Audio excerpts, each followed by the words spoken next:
So, today's topic of discussion will be permeability measurement. In the previous lectures, we discussed the permeability, what are the factors affecting the permeability, and how the water flows from one state to the other state, that is from one energy level to the other energy level, and how does the soil restricts this movement.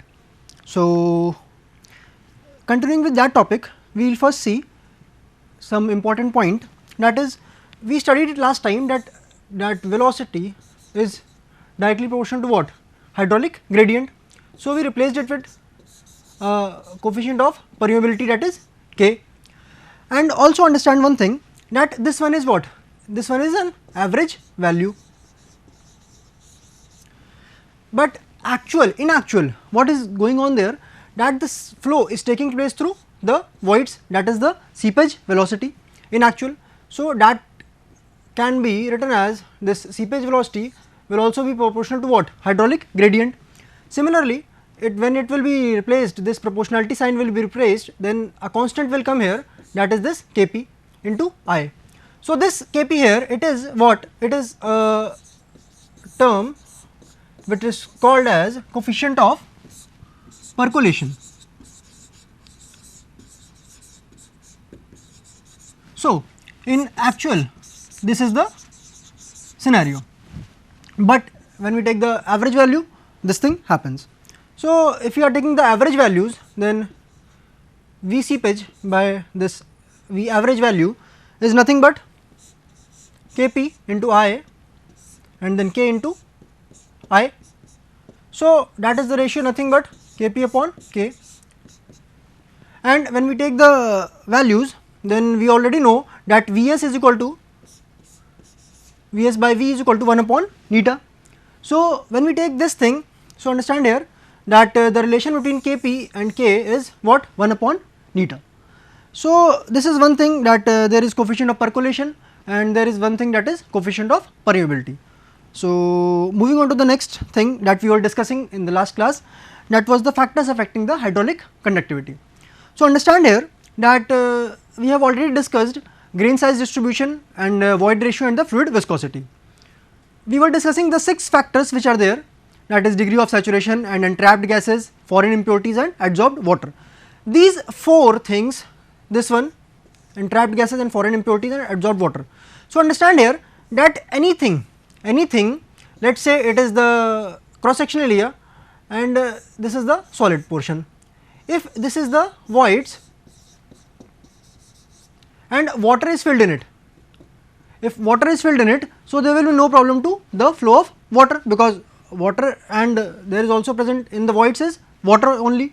So, if the degree of saturation is high, so more the degree of saturation, more will be the permeability, so the ability of water to flow. But when we talk about this thing here, entrapped gases, if the gases are some type of gases are entrapped in the voids, so they will be occupying. If they are occupying the spaces in the voids, so what will happen? The voids will be blocking the way of the water which is being flown into the medium. If the water is blocked by the entrapped gases, so what will happen? The permeability will reduce. Similarly, when we talk about this foreign impurities, the same thing happen. Foreign impurities, it will occupy the voids of the soil. When it will occupy the voids of the soil, then what will happen? That permeability will reduce, because it will be blocking the path of water. Similarly, if there is adsorbed water, so adsorbed water will try to block the, if let us say there is this thing and there are solids all over. So, if these solids are occupying some amount of area, if this solid is there and it occupies some amount of adsorbed water and it is having some this kind of water, so this water will be now blocking the voids and filling up the void spaces. So, the permeability will be reducing. Next, we move on to this thing, that is a type of cation which is adsorbed over the mineral complex. So, there are 2 facts here for montmorillonite and for kaolinite. So, the Ca++ will be offering more, that will be more permeability. when there is Na plus plus, that is for this kaolinite, in this term that Na plus will be having the least permeability. When Na plus is there on the mineral complex, then that mineral will be having what? Least permeability.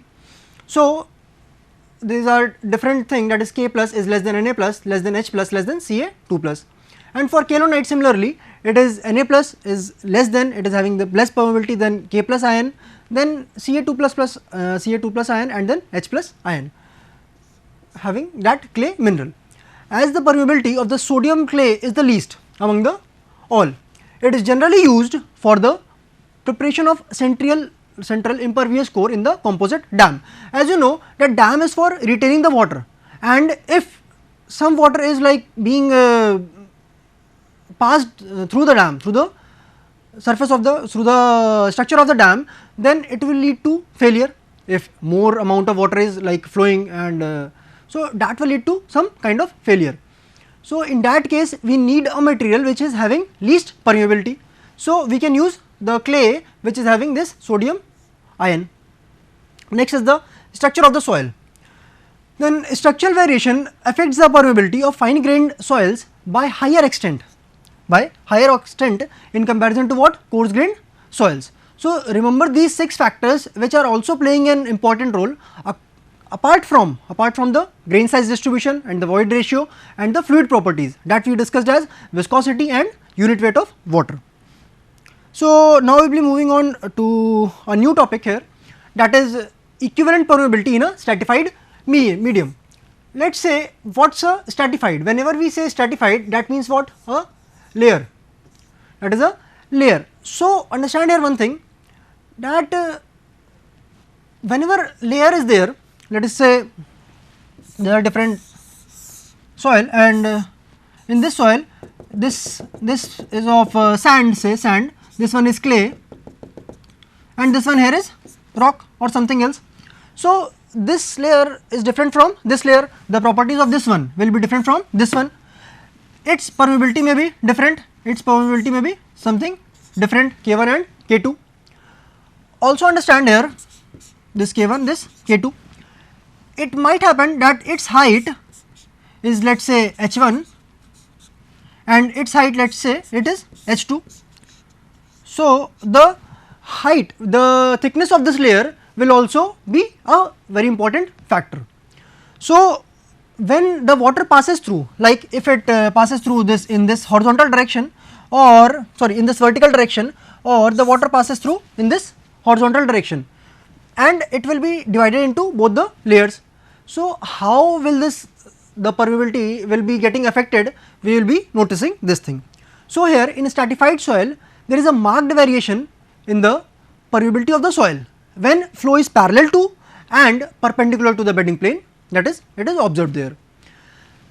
Also, one thing is observed, that average permeability when flow is parallel to the bedding plane, that is flow is parallel to the bedding plane like this, is generally found to be more than the average permeability when the flow is perpendicular to the bedding plane, that is like this, that is it is making a 90-degree angle here. So, when we take this very first case, we will be talking about when the flow is taking in the horizontal plane. So, in this case when the flow is taking place parallel to the bedding plane, at that time hydraulic gradient will be same in all the layers, we will be discussing that thing. Then when average permeability when flow is perpendicular to the bedding plane, at that time the discharge will be same through all the layers. So, when we see the figure, and we will be deriving the formulas for this thing, let us see here that let us say the flow takes place from this direction into the soil medium, which is this portion, and the flow comes out from this side. So, understand one thing, that if the flow is happening from this direction to this direction, so this will be having a somewhat higher energy, and this can be denoted as what? H1, which is higher than some this second height, that is H2, this one here. Whatever is the difference, this is what? HL, the head lost. So, this is the energy difference which is causing the flow to occur, that is from this A end to B end. Let us say this is A end and let us say this is B end, and we have considered this as a unit area like this, and unit length we have taken the unit width here, and let us see that if the flow is taking place and this is Q. So, this Q will be getting divided into 3 layers like this and this, different Q will be there, that is Q1, Q2 and Q3, but understand one thing more, that the velocity will be accordingly different. The thickness of the layers would be given to you, that is it is H1, it is H2 and then this is H3, these 3 layers are there. Similarly, it can be n number of layers, it can be n number of layers. So, as many layers are there, we are calculating the same thing, and this Q will be discharged into n number of times, into n number of points. So, going on for this, see here the discharge will be getting divided into different layers, that is Q1, Q2, Q3 and so on till Qn.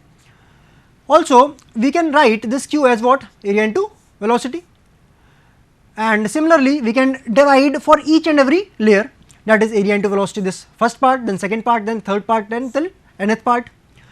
Also understand that in the previous diagram we noticed that if there is this thing, total height of this layer is what? H. So, and considering this width as 1, so what will be the area of this? That will be H into 1, that is being taken into consideration here. So, similarly for different things, that will be different layers, that will be H into 1, and similarly K1 into I, that is because V is equal to what? K into I, you have already studied from this Darcy's law. Also here similarly the equivalent, that is the entire thickness for from first layer to the nth layer, that will be what? This area, this is H into 1 and then Kx into I. So, when we simplify this, and area into velocity is this one here, and then H2 into 1 and so on. When we simplify this thing, it comes out to be what? Summation of K into H and then summation of H. This can also be written as what? This can also be written as total height H, that is given, because all the layers will have a subsequent depth, that will be capital H. So, moving on to the next one, see here what happens when the flow is getting perpendicular, like if it is this kind of, this thing is a soil layer, let us say if the flow takes place from here to here or in the reverse direction. Also you know in which direction will the flow occur? By the height difference or the energy difference. So, understand here that if the flow is taking place from this end, let us say this is A end and going on to this end B end. So, if the flow is occurring from this end to this end, that means B will be at a lower energy, and that lower energy can be shown in the form of head, as I have already told you, energy can be represented in terms of head. So, let us say if this A point we insert a piezometer, we get some height, say this is one H1 height, and let us say this one is what? If we take from bottom also the same datum, if we consider the same datum, it is what? H2 height. This will be like, if we consider this as datum here, if we consider this as datum, so this will be what? 1 H1 height, that is having some energy. If we consider this one, that is if we talk about this one, that what is the level here. So, if we consider this, so the water level from here to here will be what? H2, let us say this is some other energy. So, what is the energy difference? That is the HL. Due to this HL, the flow is taking place. If there would have been no head loss, so there would have been no flow condition, because there would have been no energy difference and there would have been no flow possible. Also understand here that the discharge is taking place from this entire surface, So, the discharge will be same. If the discharge is same, so velocity will also be same here.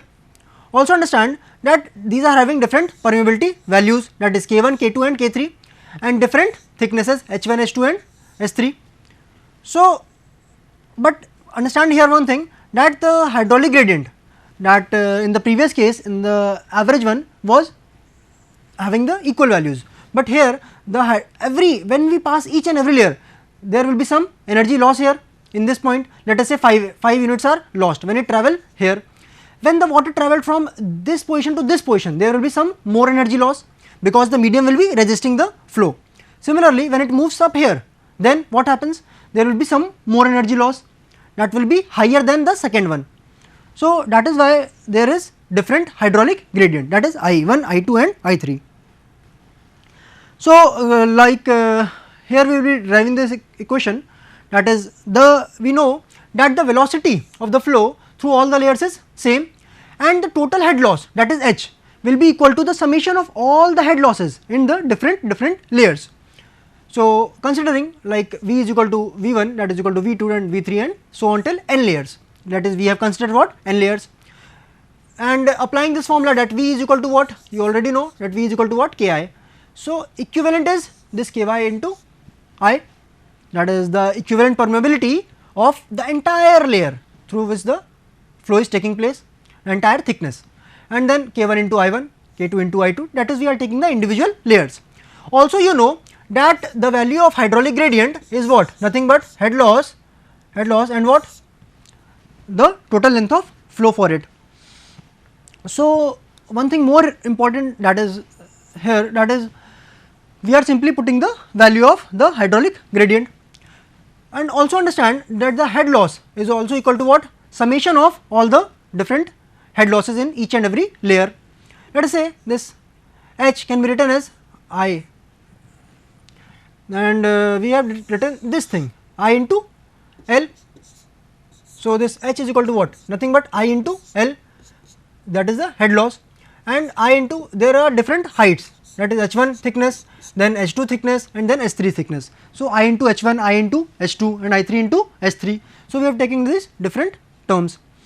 When we put this value in this portion, so we get a value, so like this, it is upon this total H divided by what.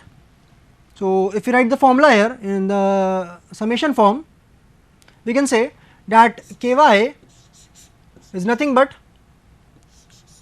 sigma Hi upon what, sigma Hi by Ki. So it is totally different from the previous one. Now let us consider a question. Here see, the question states that a horizontal stratified deposit consists of 4 layers, each uniform in itself.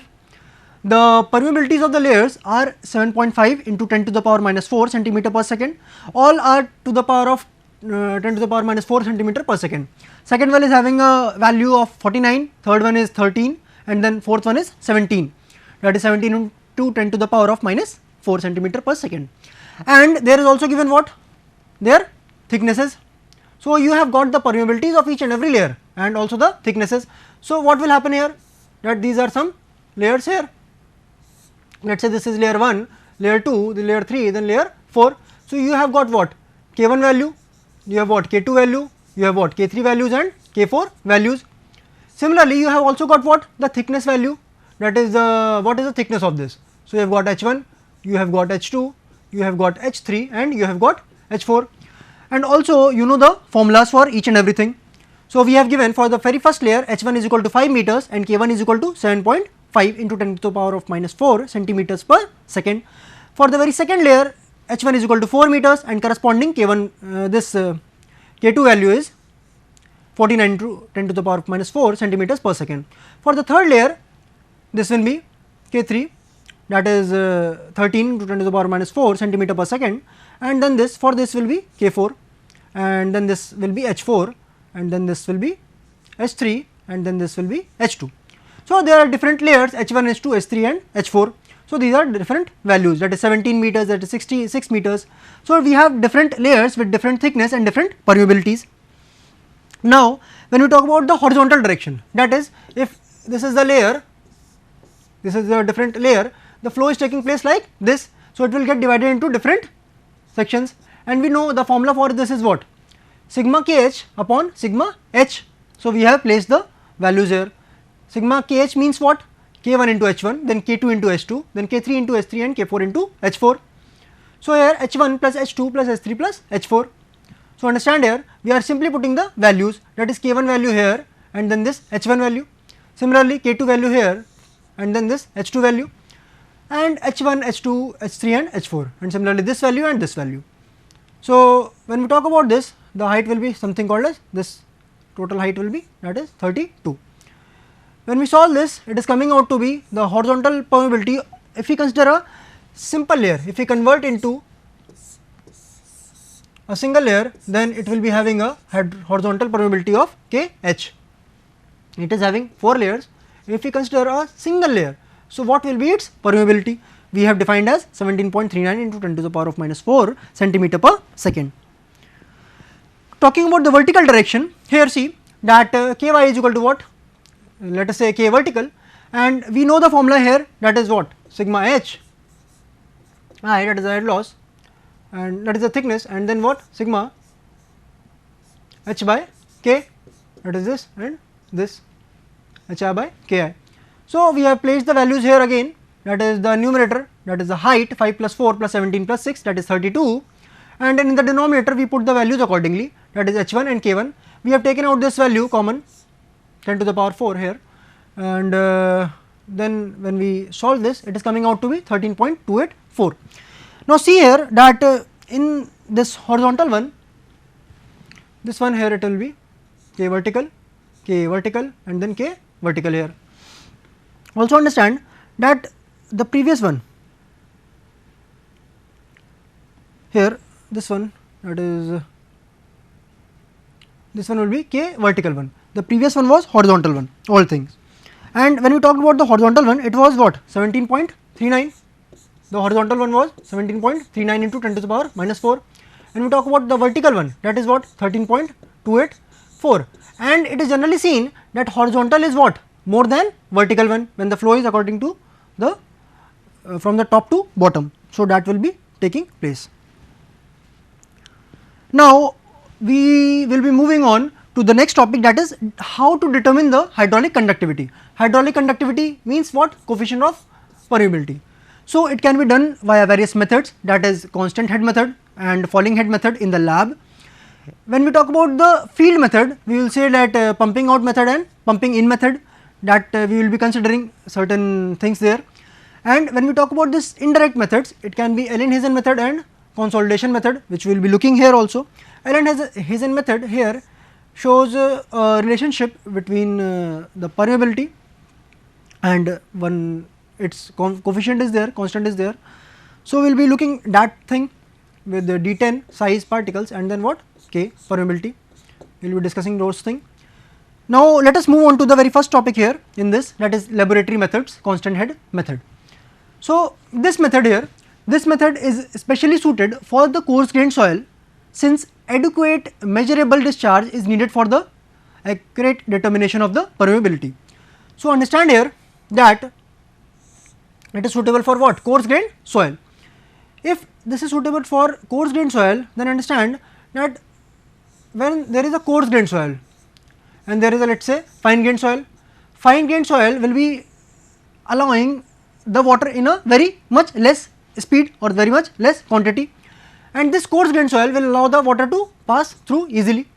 So, when this thing is there, constant head, if you are maintaining a constant head, so the sand, let us say coarse grained particle is sand here, sand will be able to transfer the water, like drain the water very easily. Here in the figure we will see that air valve is there, that will be removing the entrapped air in the soil, and then flow is allowed to continue till a steady state of flow is established. Then the discharge is here measured. Then several such tests are performed and the average value of the permeability is noted.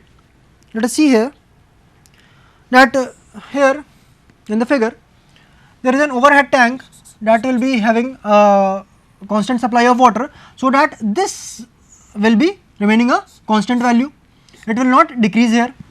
So, that is why it is called as constant head method. If there is more water than this, then it will be passing here and then overflow will be taking place from this one. So, that water does not reach to the above mark here. Then there is air valve which is opened before the experiment is done, so that the entire air is once for removed, because it will be posing a problem in the experiment. Then there is soil sample here, it is a permeameter, and this will be measuring the permeability, and there is bottom tank whose this water level is fixed here. So, this will be remaining a one thing as constant. This is a constant head test. Now, understand that the discharge, that is equal to K into I into A.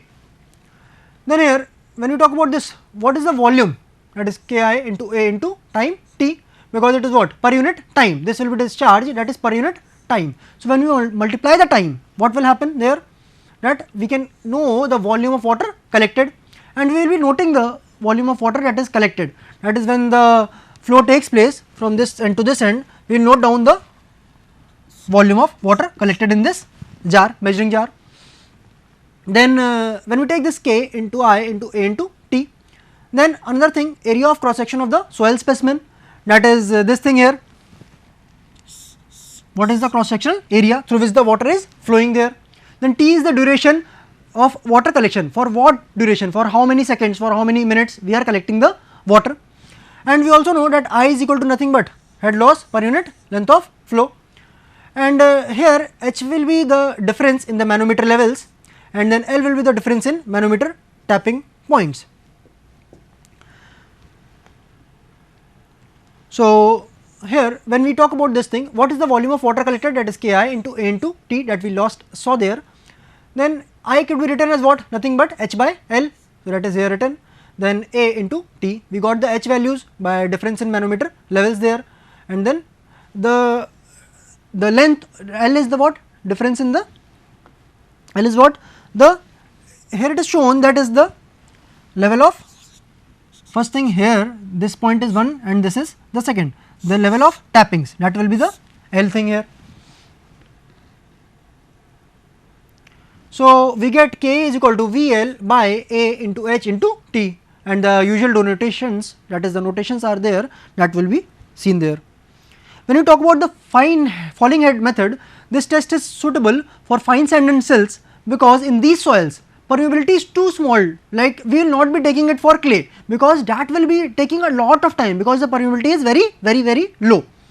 So, in these soils permeability is too small to enable accurate measurement of discharge using a constant head permeameter.